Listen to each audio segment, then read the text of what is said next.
4th time for this one part. I don't know what to think. If this doesn't work, then you may not ever get any more videos from me, and don't get excited, because that would be sad. I want to start off with a little bit of situational awareness, like directional awareness. We had to spend a little bit of time when we drew.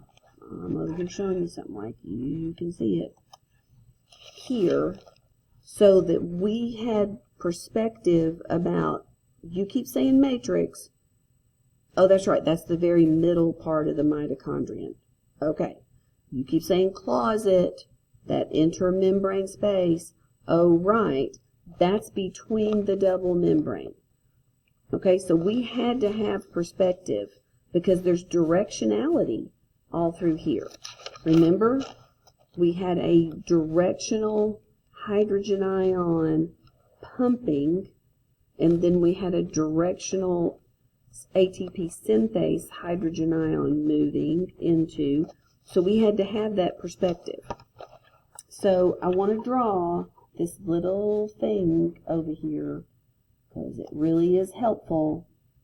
So here's the chloroplast, very much like what we drew, right? Looks a whole lot like it. You've got these stacks. Excuse me. I see 1, 2, 3, 4 granum. Together, all of them are grana in one chloroplast. And I've got this like space between those stacks of thylakoids, which is what makes up a granum, and it's called the stroma. So we're going to take this little box and we're going to blow it up right here, and I'm going to draw that.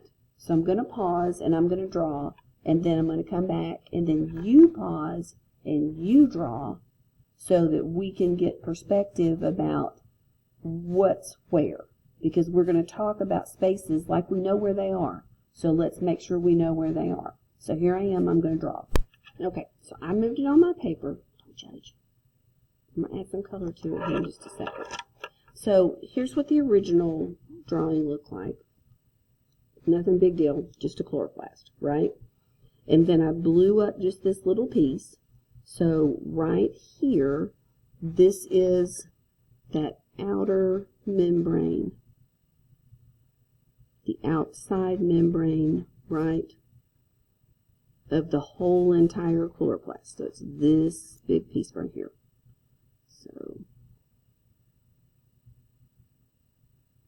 So there's this outer piece right here.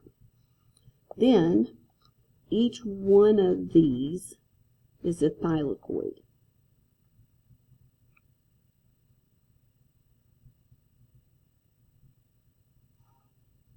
Inside, so a thylakoid is just like a, I don't know, kind of like a bagel without the hole. I mean, it's this disc, and it's got an open space in the middle. So it's just a flattened sac. And this is called the lumen. It's the thylakoid lumen. So that's also a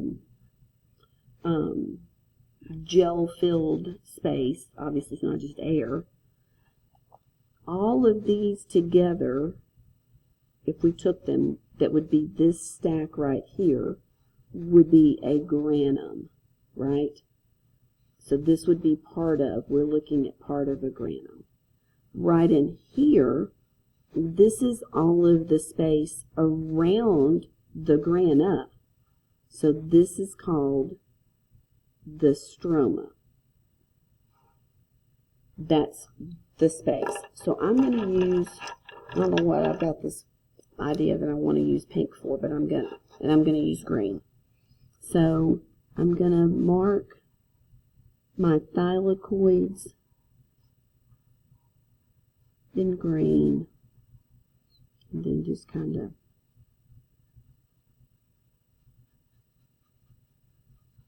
shade the lumen lightly. And I'm going to go up here, and I'm going to let my color help me see what I blew up. Okay, so there's my thylakoids all stacked together and grana.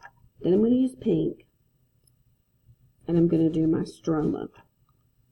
So I'm going to let this inside the thylakoid area that's surrounding this fluid that surrounds all the thylakoid. I'm going to make it pink, which means everything up here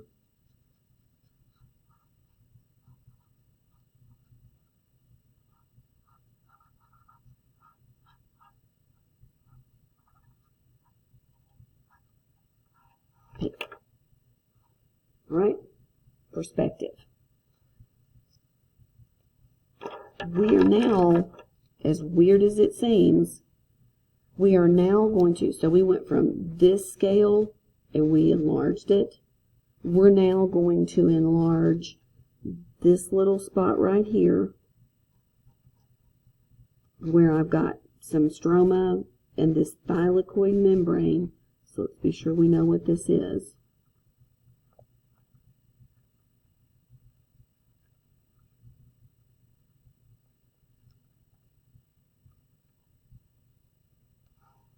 Because anything that we have that has to work together like a system, they're going to be localized in a membrane so that we can put them where we want them so they're close together and more efficient.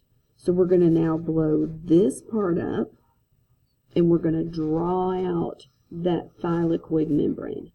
So let me show you where I'm going. This is probably one of my favorite figures just because it's simple. So this would be pink. This is the stroma. This would be the lumen. So we would have a thylakoid that would go like this, and the way we drew it, it would come down over my head and back down here over all of my things that have downloaded but not worked. Okay, so that gives you perspective. This is the lumen right here. This would be the green. And so there's a directionality, again, to all of this photosystem piece that has to do with the creation of a gradient. So, you know, that was the big story here, was because we had this space between two membranes. So having a double membrane is like key to everything. You have a double membrane, which means you've got this space in between, so you've got two compartments that can differ in your hydrogen ion concentration. You have a gradient, right? So we didn't do yellow and darker yellow here, we did pink and green. So we can have a different concentration of hydrogen ions in this lumen than we can in this stroma. And so all of our machinery to pump hydrogen ions has to be directionally correct. So I'm going to turn around now and I'm going to pause the video again and I'm going to put in my membrane, this little piece right here blown up with the two photosystems and everything that needs to be there. Okay, so you draw, I'm going to pause, you do whatever, but we're going to work together. All right, so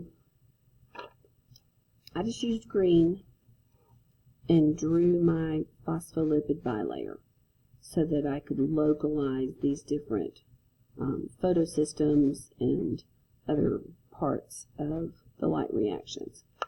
So this is, just like we showed right here, this is this thylakoid membrane right here.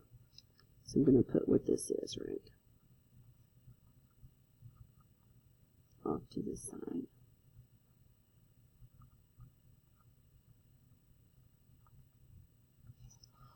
And then I'm going to add color. So I've got, like I told you, that whole situational awareness, spatial awareness. So based on what we drew, I'm going to have the stroma above and then this lumen below. So I'm going to just add some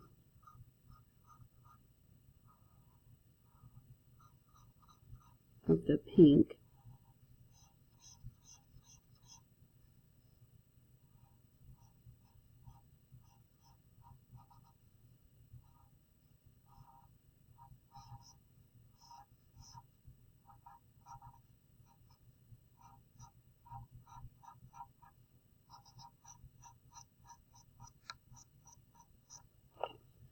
So I put up here that this is the chloroplast. This is the stroma. So this is just that fluid gel-like area that's outside of the stacks of the thylakoid. So then this is the lumen, and we've got the lumen green.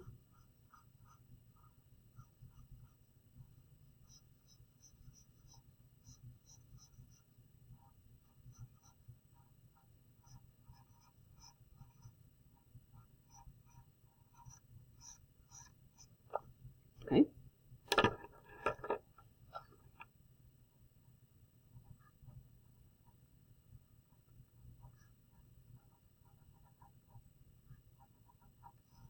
So we've done that all 4 times.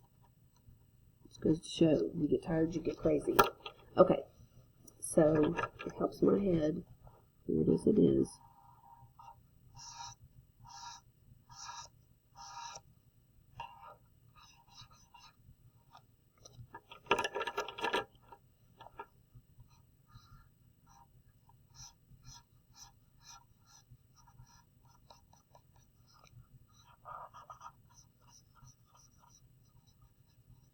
Okay.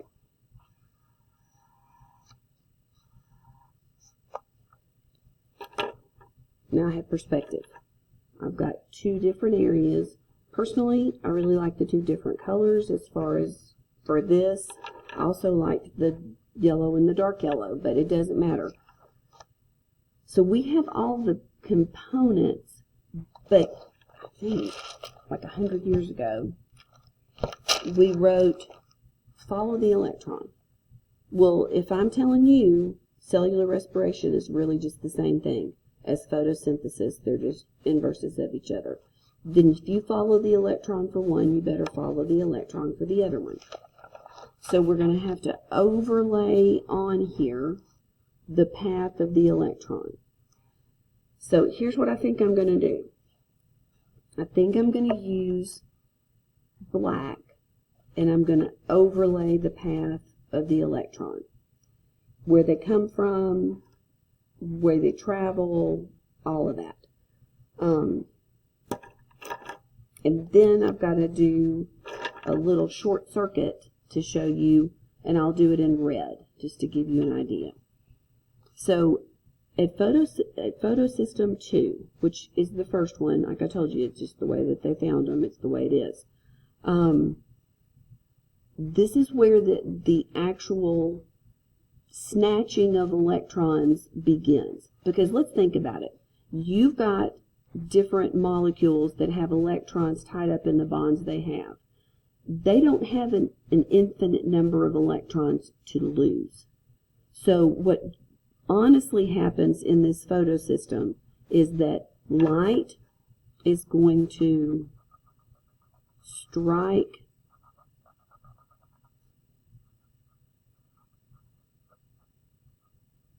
this photosystem. And the electrons in the actual pigment molecule, the pigment molecule is way cool. I'll show you a picture of it when we start filling this stuff in down here. But they have double bonds, they have the ability to resonate, and it will pop off 2 electrons. And then those electrons have to be replaced. So it's the lost electrons because of this light energy. So the pigment in here has lost electrons, and it has the ability to take electrons away from water, to replace those excited electrons that pop off. So water from the lumen will have electrons snatched from it, and we said that water is just reduced oxygen. So oxygen's going to have its electrons taken away. What in the world kind of bully would this thing be that it can snatch electrons from oxygen? So the electrons come out of the water, and they're going to replace the electrons that had been excited by the light in this photosystem 2. So we're going to just make that visually where the electrons are increasing, so we get the feeling that they're going to increase in energy, because this is what the photosystem 2 does. It takes light energy of a certain wavelength, and it lets electrons get excited, and it's weird because it has the ability to focus all of that excitement that would be spread all the way across the complex into this antenna center, and it zaps these electrons, and then they pop off. And they pop off and they get handed to something we've seen very similar before, which is this hydrophobic molecule that's a quinone. This one's called plastoquinone. Plasto just has to mean plant. And it's hydrophobic and can move freely within this nonpolar fatty acid tail part of the membrane. So it's an electron acceptor. So it's going to accept these electrons that came out of photosystem 2. They've now been passed to an electron acceptor Q, and then they're going to continue to move, and I'm hoping you can see. Can you see the pass? Okay. So this complex right here is a hydrogen ion pump, and it's going to use the energy that the electrons being passed to, which this again, this is C. Remember C?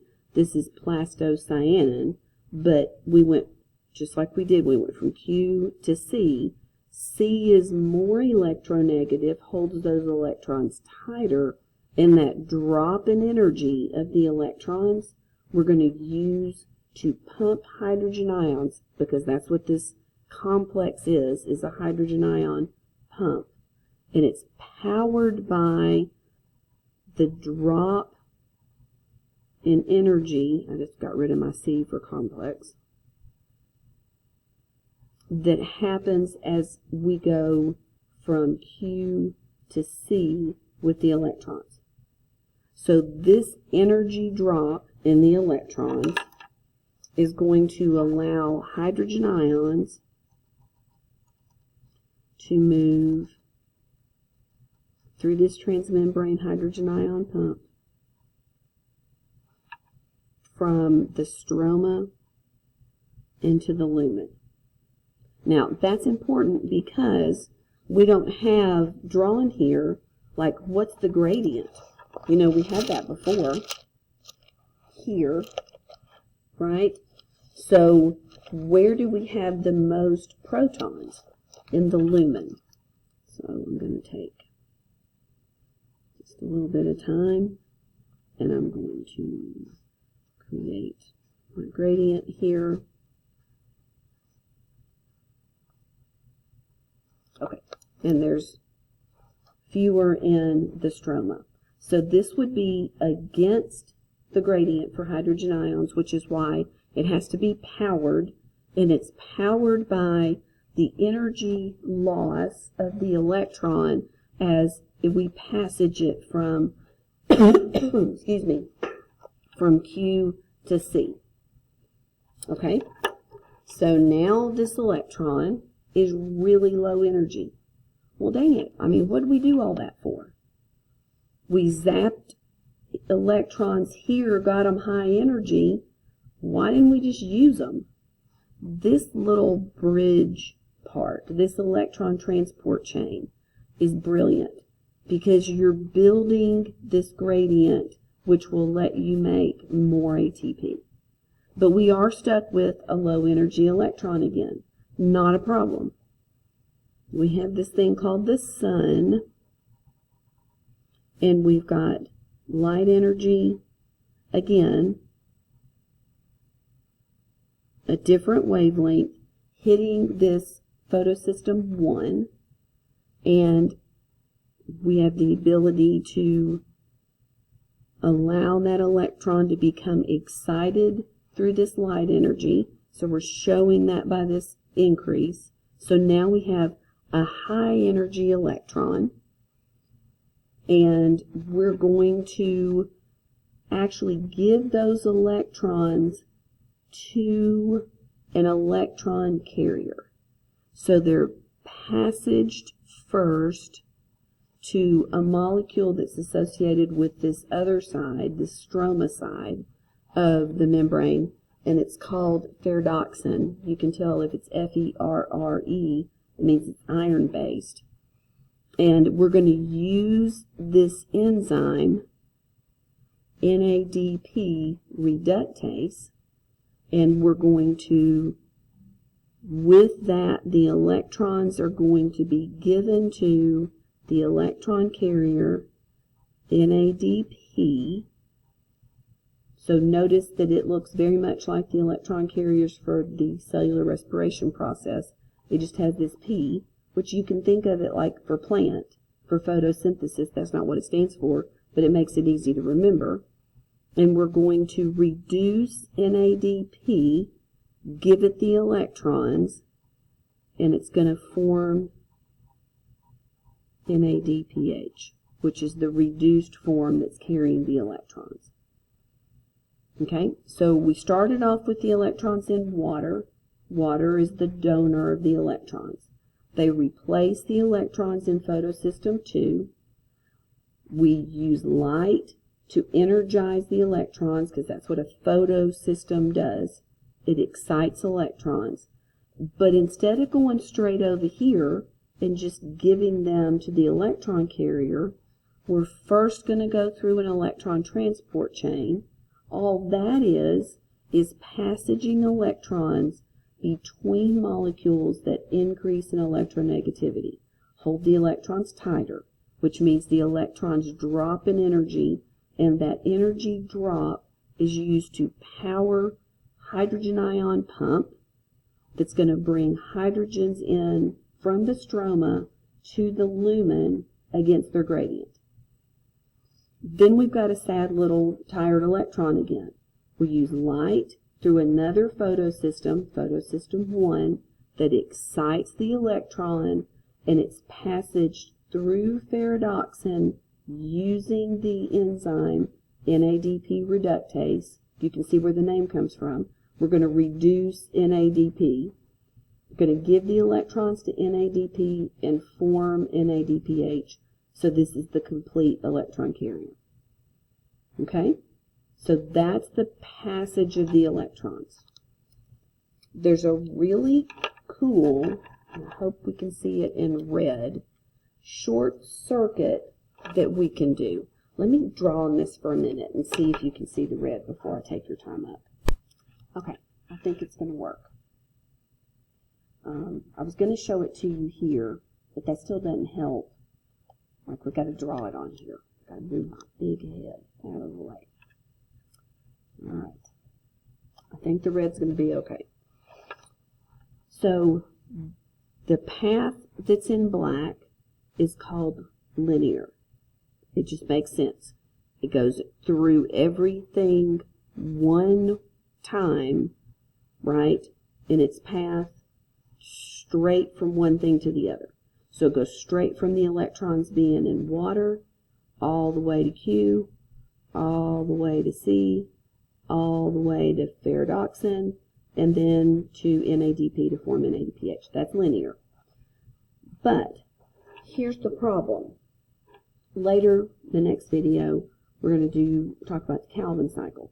And the Calvin cycle is an ATP pig.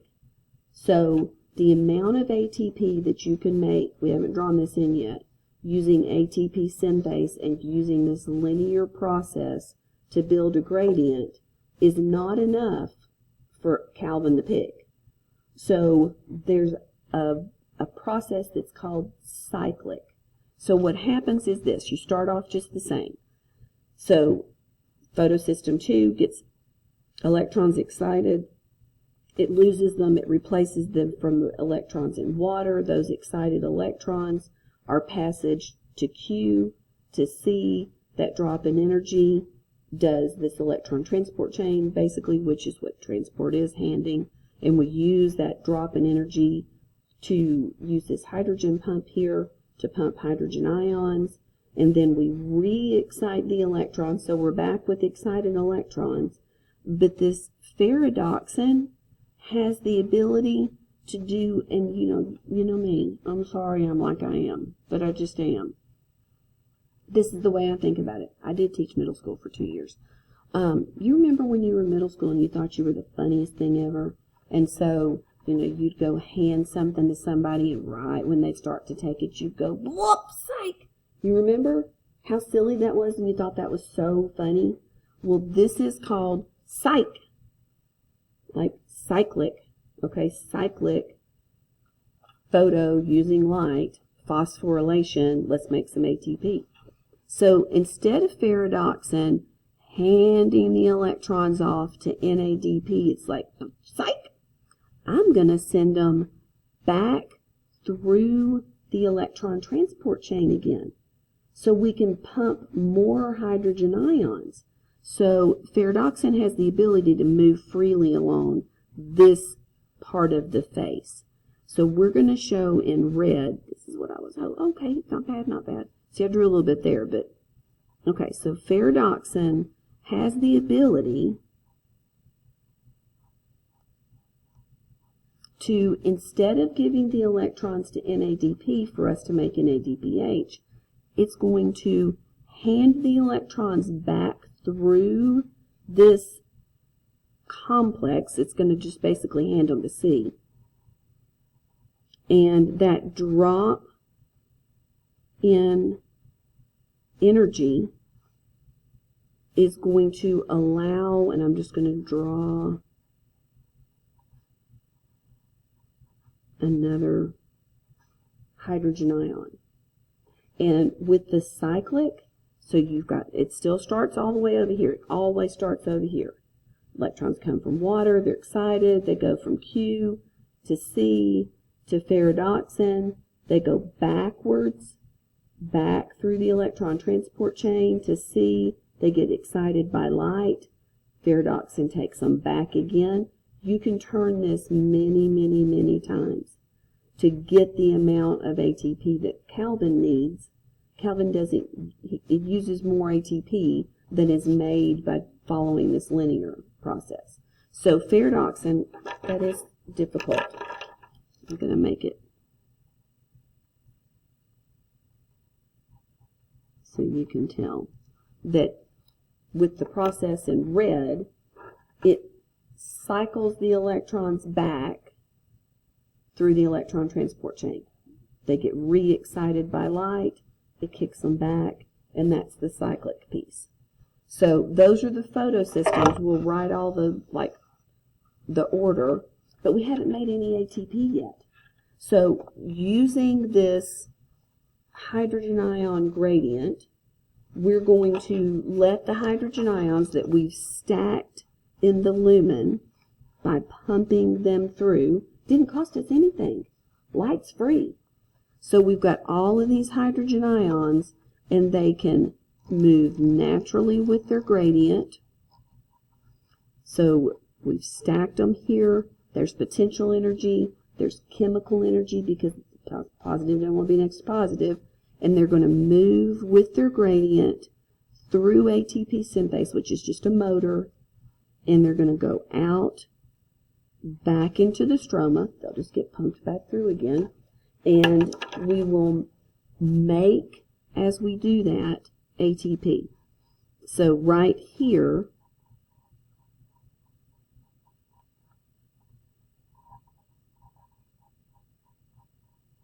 ATP synthase is making just gobs of ATP, because these are just going to pour like through a revolving door. And you're going to just, as long as you keep this gradient here compared to this one, which is the reason too for the cyclic. Okay? I think I'm going to be going over. Here's the problem. I've done these 4 times. And so the lady that was drawing the chloroplast stuff, I used hers and I didn't like it. So I've remade them. So I'm going to remake the Calvin one too. I'll try to be really fast, okay? So this is part 2. Whoops, put 2 fingers up. Hello. And then we're going to make part 3, which is Calvin. This is the toughest. Like, this is the real deal story. Okay, I love you. Don't hate me.